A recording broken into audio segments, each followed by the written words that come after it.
veins. The first one that we're going to see is the transverse jugular. You see how it goes horizontally here towards the neck. Here we see the anterior facial and posterior facial. Of course, we have both left and right anterior facials on this side. Parallel to the trachea, we're going to find the external jugulars. This is my left external jugular and then my right external jugular.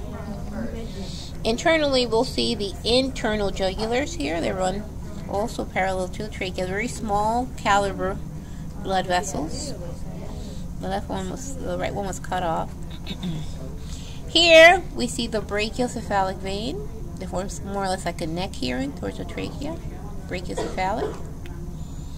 Here we see the superior vena cava.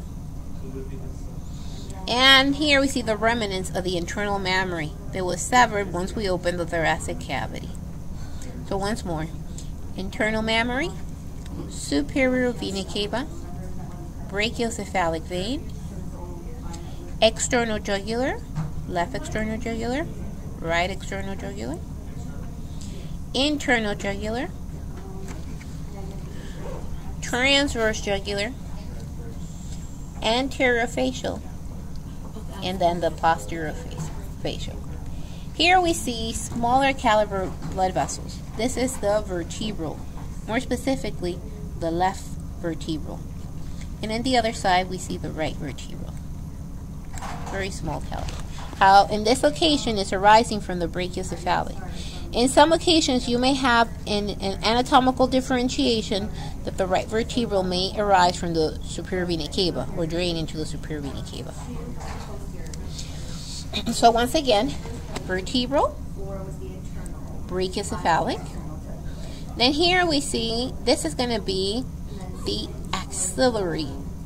The way that you know that this is the axillary is that you're going to draw an imaginary line where the armpit is going to be, and you're going to see that this is the axillary. Above it is going to be the subscapular vein. Subscapular vein. So again, all the way from the top, going towards the heart is going to be the superior vena cava, internal mammary, brachiocephalic vein, vertebral vein, axillary. Above it is the subscapular, and here we see the external jugular. Internal jugular, this is small caliber vein, transverse jugular, anterior facial, and posterior facial. Now, using as a point of reference the heart, behind the heart we're going to find the azygous vein. Azygous vein behind the heart. We continue the journey and we'll see the inferior vena cava after it passes the thoracic cavity. We'll see it here in the abdominal region. This long vein is the inferior vena cava. Then we'll see branches that drain into the inferior vena cava. Here we see the adrenolumbar vein, and our point of reference is the adrenal gland. This one, as you know, this is going towards the kidney, so we call it the renal vein. The left renal vein. Now here we see an anatomical differentiation. The left gonadal vein drains into the renal vein. So this is the gonadal veins. If it's a male, we call it the spermatic vein.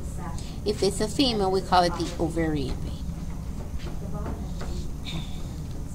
Now we continue the journey, following the blood vessels into the lower back of the kidney. This is the iliolumbar, left and right. You see how it has a satellite, the artery has a satellite vein, iliolumbar, right and then left. It comes to a point where the inferior vena cava bifurcates and it turns into what we call is the common iliac. This common iliac branches out in what we call is the left external iliac and then the right external iliac. It also gives me the internal iliacs. They're a very small caliber of blood vessels, so they're hard to see in this specimen.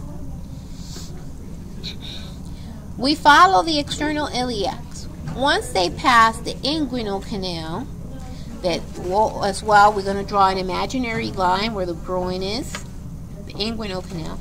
It turns into the femoral.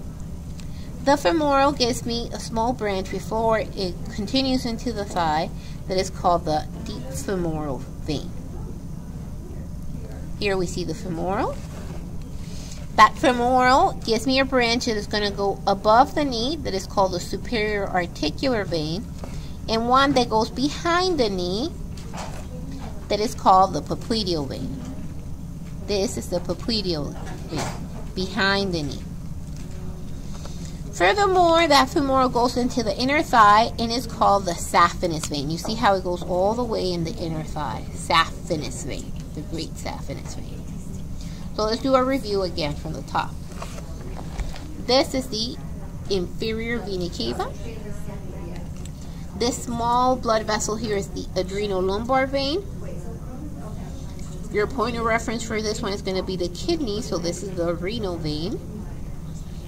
Arising from the left renal, we're going to see the the gonadal vein. That if it's a male, we call it spermatic. If it's a female, we call it the ovarian. We continue the journey. We follow the iliolumbar vein, the left and the right. When it bifurcates, the inferior vena cava comes into the common iliac. The common iliac gives me the external iliac.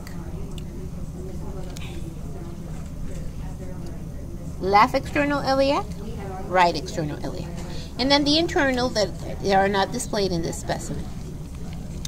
Once we pass the inguinal canal, the external iliac becomes the deep femoral, continues its journey into the thigh, the femoral. Above the knee is called the superior articular. Behind the knee is called popliteal. When it goes all the way to the inner thigh, then it's called the saphenous vein.